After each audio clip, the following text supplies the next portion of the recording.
Bon, ma programmation est pas mal faite pour les prochaines semaines, même les prochains mois, mais j'ai eu des suggestions, puis c'est ça mon but aussi avec cette chaîne-là, c'est le partage des expériences, l'aide qu'on peut s'apporter, faire connaître la maladie.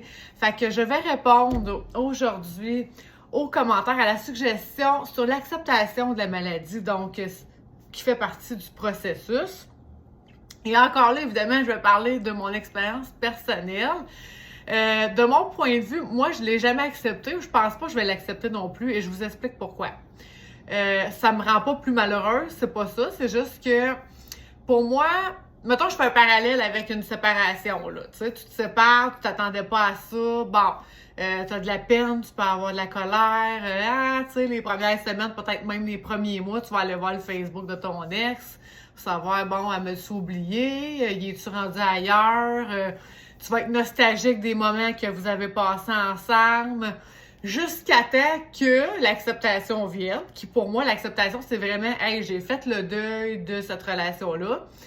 J'ai compris que cette personne-là correspondait pas du tout à ce que je voulais faire dans le futur, avec qui je voulais partager ma vie, au projet que je voulais avoir. Je suis sereine avec ça et je laisse ça derrière moi et je n'y pense plus parce que je vais de l'avant. Pour moi, l'acceptation, c'est ce que ça veut dire. Avec la maladie, pourquoi je dis que je l'accepte pas? Parce que, selon moi, j'ai appris à vivre avec, mais c'est pas de l'acceptation. C'est parce que pour moi, c'est pas vrai que je repense jamais à avant, ou bon, c'est pas quelque chose que je fais toutes les semaines, là. Je veux pas que vous vous imaginiez que, mon Dieu, je suis nostalgique puis je braille à tous les mois, ça n'a pas rapport. Mais, quand même, ça va faire 12 ans au mois d'avril, fait que, tu sais, je veux dire, mais des flashbacks, j'en ai encore des fois. Des fois, je peux être assis en quelque part, ça va me faire penser à quelque chose. Une journée, disons que, je sais pas, moi, j'aime beaucoup l'automne. Des fois, je regarde dehors, je dis, il me semble aujourd'hui, je serais allée au spa, tu sais. Mais c'est compliqué, parce que c'est ça, pas de voiture, des spas près des grandes villes, il y en a pas tant. Puis moi, j'aime pas les spas urbains à l'intérieur, là, tu sais, j'aime vraiment être dehors. Donc, tu sais, je m'imagine, c'est ça, en campagne, là, dans un spa que j'aime.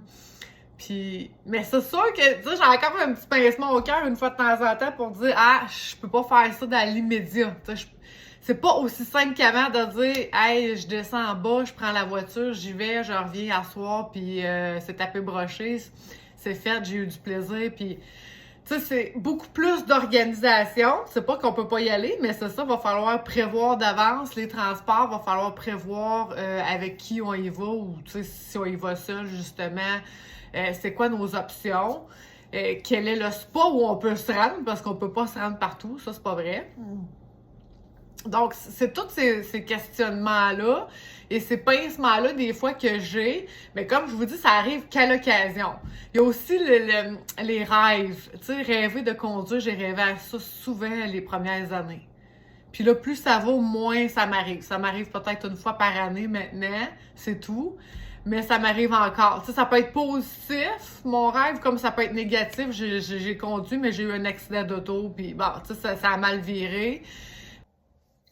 Dans un autre ordre d'idée, ça pourrait être aussi, je sais pas, faudrait que j'accepte que peut-être je verrai pas ma fille se marier parce que rendu là, je verrai plus bien, ou je verrai pas mes petits-enfants, ou... Tu sais, l'acceptation pour moi, c'est un gros mot. Fait que c'est de dire que je vais vivre avec puis je vais m'adapter au fur et à mesure, c'est une chose. De dire que je vais accepter ça puis, tu sais, ne jamais faire « j'aurais aimé ça que... » Non. C'est ça la différence pour moi. Mais en même temps, je peux pas dire que c'est juste du négatif parce que c'est ça un peu comme ma fille vous disait dans l'autre vidéo. Pour moi aussi, cette maladie-là, ça a été quand même... ça m'a apporté quand même du positif. Tu sais, je suis capable d'accepter les choses telles qu'elles sont maintenant. J'arrête de me casser la tête avec des affaires, tu sais, des futilités que tu dis, de toute façon, je peux pas rien changer, même si je me couche en bas à terre, ça changera rien.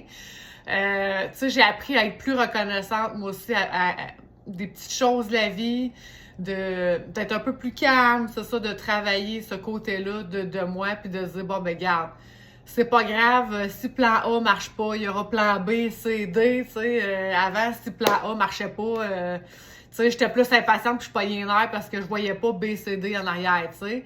Maintenant, je les vois. Puis je suis capable, c'est ça, de dire, bon, ben, ça sera pas ça. Et voilà. Mais, fait que je sais pas pour vous autres, je serais curieuse d'avoir vos commentaires. C'est quoi pour vous l'acceptation? Puis est-ce que vous voyez ça de la même façon que moi ou vous êtes capable de dire, oh non, moi, c'est fait, tu sais, je pense plus à ça ou j'ai toujours vécu avec ça, fait que j'ai pas eu vraiment à l'accepter. Tu sais, c'est sûr, c'est ça, c'est différent d'une expérience de vie à l'autre. Mais je suis curieuse de vous entendre, de vous lire surtout.